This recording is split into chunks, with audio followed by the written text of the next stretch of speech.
Bonjour tout le monde, j'espère que vous allez bien. Aujourd'hui, nous sommes lundi 8 juin 2020.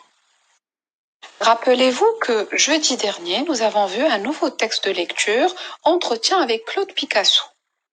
Et je vous ai demandé de répondre aux 6 premières questions de compréhension. Et comme prévu, aujourd'hui, nous allons faire la correction. Donc, prenez s'il vous plaît votre livre de lecture à la page 130. Mais avant de commencer la correction, je vais relire le texte, donc s'il vous plaît, suivez avec moi. Entretien avec Claude Picasso. Claude Picasso est le fils de Picasso et de Françoise Gillot. Il a raconté à Léonard et Joconde ses souvenirs d'enfance pour les lecteurs du Petit Léonard. Léonard, consultant ses notes, « Bonjour Monsieur Picasso, vous êtes né en 1947 de 2 parents artistes, Pablo Picasso et Françoise Gillot. Et vous avez une sœur, Paloma. Les lecteurs du Petit Léonard ont très envie que vous évoquiez quelques souvenirs de votre père. Joconde, qui se dresse sur ses petites pattes, est-il un papa modèle? Claude, c'était un artiste. C'est différent d'un papa médecin, ingénieur ou conducteur de locomotive. Mais c'est plutôt agréable et sympa car mes parents étaient des gens intéressants, curieux et intelligents. Avec ma sœur, nous étions très indépendants.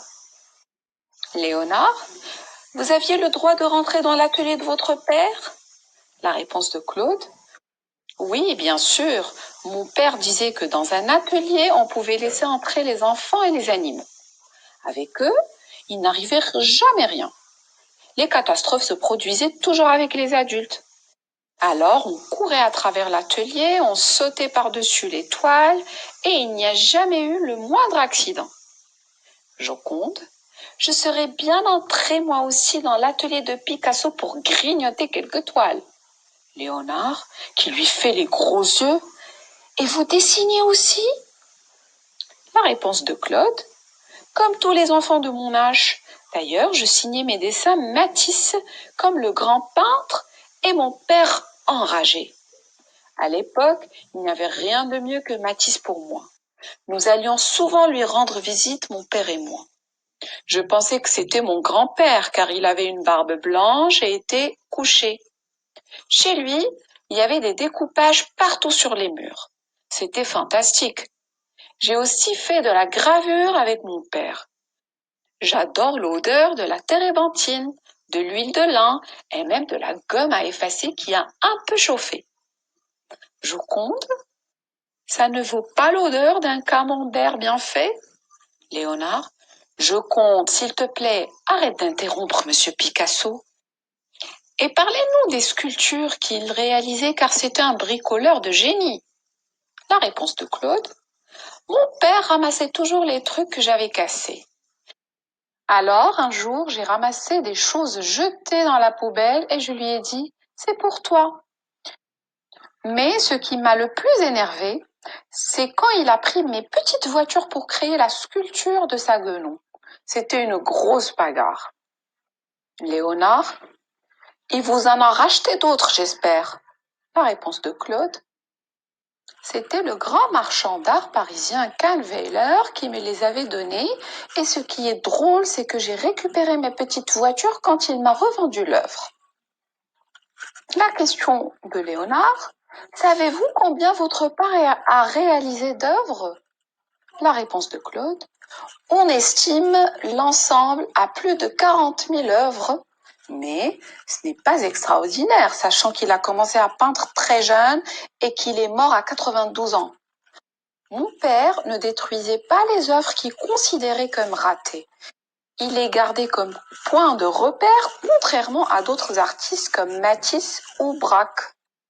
Joconde, si mes calculs sont bons, ça fait un peu plus d'une œuvre par jour. C'est comme le fromage en France, il en existe un différent pour chaque jour de l'année. Léonard, et vous avez une œuvre préférée? La réponse de Claude, celle que j'adore, c'est la tête de taureau réalisée en 1942 avec une selle et un guidon de vélo. C'est à tomber par terre. Mon père me disait que ce serait rigolo de la jeter dans la poubelle et de voir si quelqu'un referait un vélo avec. Le petit Léonard, numéro 196, novembre 2014, succession Picasso 2016. Passons maintenant à la correction des questions de compréhension. Alors, première question. De quel magazine ce document est-il extrait? La réponse, c'est ce document est extrait du magazine Le Petit Léonard. Vous trouverez la réponse en bas à droite de la double page du magazine. Deuxième question. Quels sont les différents éléments qui le composent? Comme on a déjà vu dans la première capsule, les éléments qui composent ce document sont un titre, une introduction, des illustrations et des questions-réponses bien différenciées. Troisième question. À quoi sert l'introduction? Cette introduction sert à plusieurs choses. Tout d'abord, elle permet de présenter Claude Picasso, ainsi que les intervieweurs, qui sont Joconde et Léonard. Elle permet aussi de présenter le sujet de l'interview, c'est-à-dire les souvenirs d'enfance de Claude Picasso. Quatrième question. Quel est l'intérêt d'interviewer Claude Picasso? La réponse à cette question, l'intérêt d'interviewer Claude Picasso, qui est le fils d'un immense artiste, est de connaître une partie de la vie quotidienne de son père et de connaître l'origine de quelques-unes de ses œuvres. Et dans le texte, nous avons vu 4 œuvres de Pablo Picasso. La première, c'est dans l'atelier de Californie, réalisée en 1956. La deuxième œuvre, c'est celle de Claude en train de dessiner avec sa sœur Paloma, réalisée en 1954. La troisième œuvre, c'est Maya la poupée qui est réalisée en 1938 et La Guenon et son petit réalisé en 1951.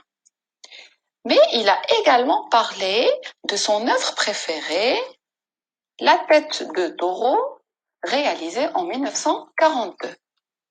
Cinquième question. Par qui est-il interviewé? Il est interviewé par Joconde et Léonard. Il représente le magazine Le Petit Léonard. Mais il est essentiellement interrogé par Léonard. Alors, sixième question. Léonard s'adresse-t-il toujours à Claude Picasso sous forme de question? La réponse c'est non. Léonard ne s'adresse pas toujours à Claude Picasso sous forme de question.